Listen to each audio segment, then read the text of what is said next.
Love, gusto ko small business tayo. May naisip ka? Oo, baking. Baking? Oh, Baking na naman, alam ko eh. Marunong ka mag-bake? Oo naman. Oh, tara. Gawa tayo ng small business natin.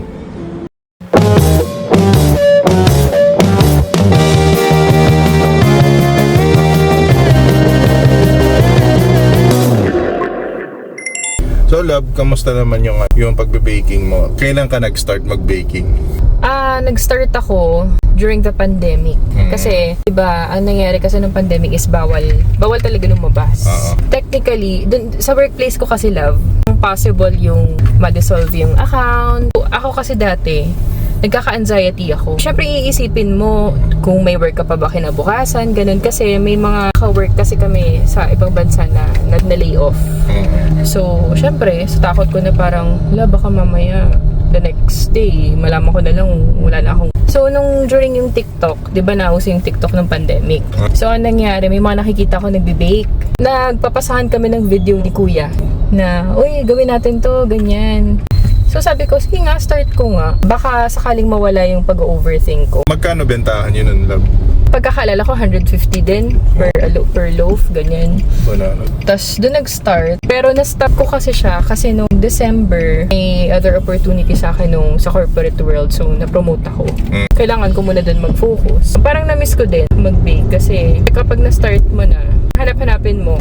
Ganon. Okay, just to give you an idea, nag-resign na kasi sa work si Joy. So, nag-isip din kami ng mga side hustle na pwedeng gawin, yung small business. Naisip namin yung baking. Mas magaling naman si Joy sa baking. So, ako pa rin, nagtatrabaho pa rin ako. So, naisip namin, why not? Mali mo naman. Mga kumita, at least may panggastos. Yung drive mo talaga na comes natural na talaga yan sa'yo. Hopefully, maging successful. Another source of income din kahit pa paano. Kaya, tara!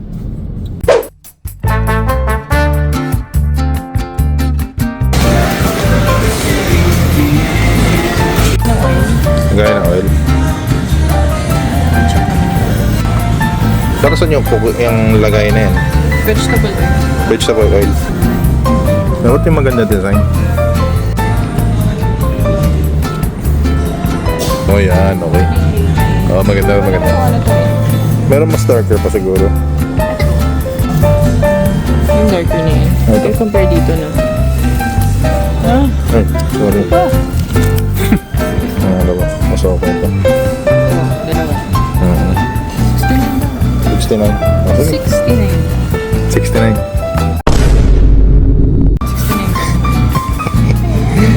Kinahan natin. Okay ka naman. Dalawa na lang kami.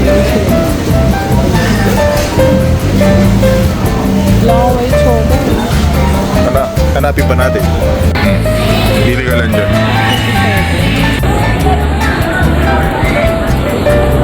Walang biscuit dito. Pagkagilab, wala. So, wala tayo nakitang biscuit dito na hinahanap natin so far. So, Kekis, hanap naman tayo sa iba. Oo. Sa lander siguro meron.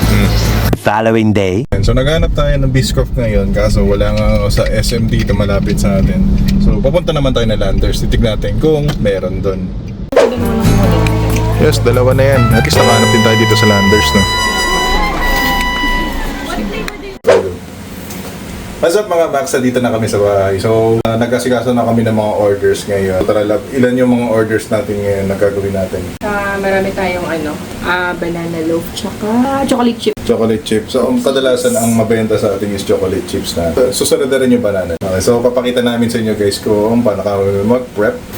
Ayan na. So, si Love, siya yung magbe-bake. Ako na mag-a-assist. And then, para matuto ka rin, Love. Papakita ko rin sa'yo kung paano. Actually, madali lang yung banana loaf talaga. Ako na lang yung magpe-prepare ng mga boxes. Sige, ikaw na lang. Ikaw na lang mag-pack. Siyempre, pack. Okay, sige. So,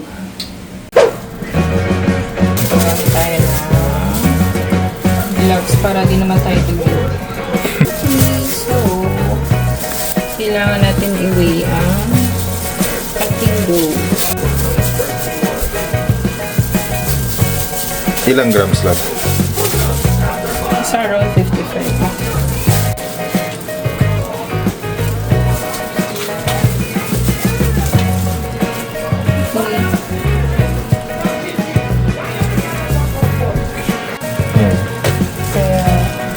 chocolate chips na yun. Recorded. Sorry. Ilan minutes lang?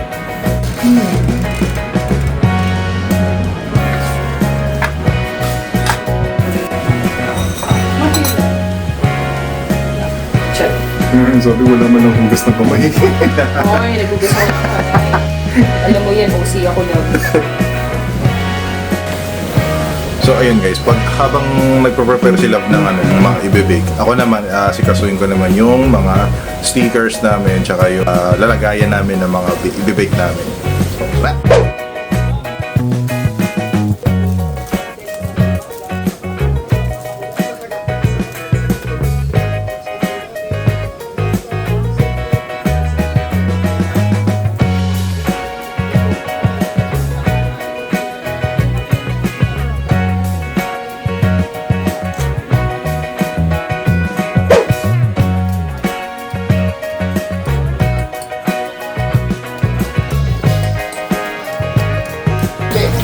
Baka akala hindi ako nagugas ang kamay. Late lang na-realize. Wala na pala.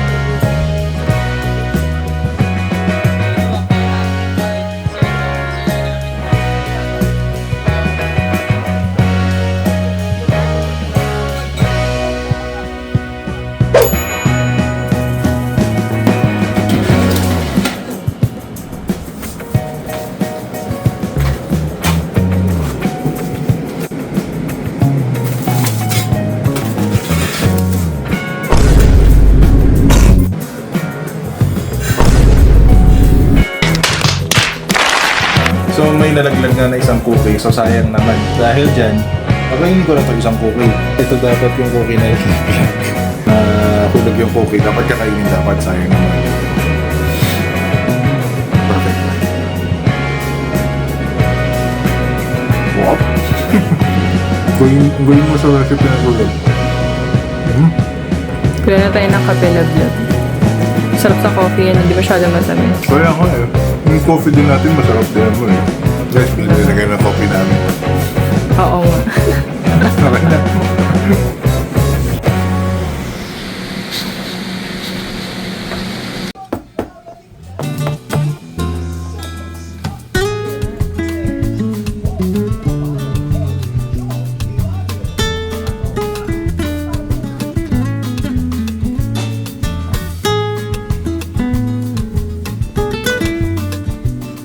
Lang na love sa sumama sa toothpick. Ibig sabihin na siya. Gagi mo ako masarap nga eh. Shit. Diba? Freshly baked banana loaf. Kagawa ng 3 tao.